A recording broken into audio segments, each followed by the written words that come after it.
आप सभी भाई बहनों का धर्म दर्शन की ज्ञान संदेश कक्षा में एक बार फिर स्वागत है। आज की चर्चा त्रिगुणात्मक स्थितियों को लेकर करने जा रही है। देखिए, त्रिगुणात्मक का अभिप्राय तमोगुण, रजोगुण और सतोगुण की स्थितियां हैं। इस त्रिगुणात्मक स्थितियों को आपको तर्कपूर्वक, ज्ञानपूर्वक समझना चाहिए। स्वयं गीता में भगवान श्री कृष्ण जी ने कहा है कि तीन गुणों की गुणतम स्थितियों को तर्कपूर्वक समझिए। ये तीनों गुण नित्य बने रहते हैं। एक गुण प्रधान होता है, दूसरा गौण, तीसरा अति गौण।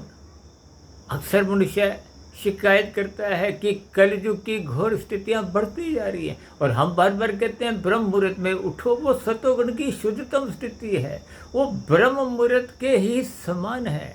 सूर्य निकलने के बाद की स्थितियां तो देखिए त्रेता युग है, दिन की भागदौड़ को आप द्वापर युग, और सूर्य ढलने के बाद की स्थितियों को आप कल युग से जोड़ सकते हो।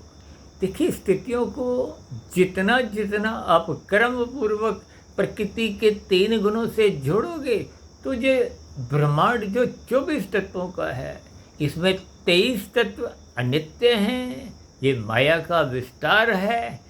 इन स्थितियों को जब तक आप तर्कपूर्वक समझते नहीं, अक्सर हम बार बार इन सभी स्थितियों को विस्तार से समझने के लिए आप भाई बहनों से विनती करते हैं कि हमारी ब्रह्म मुहूर्त ज्ञान उपदेश कक्षा को आरंभ से अंत तक विस्तार से सुनिए, ताकि त्रिगुणात्मक स्थितियों का क्रमबद्ध ज्ञान होने लगे।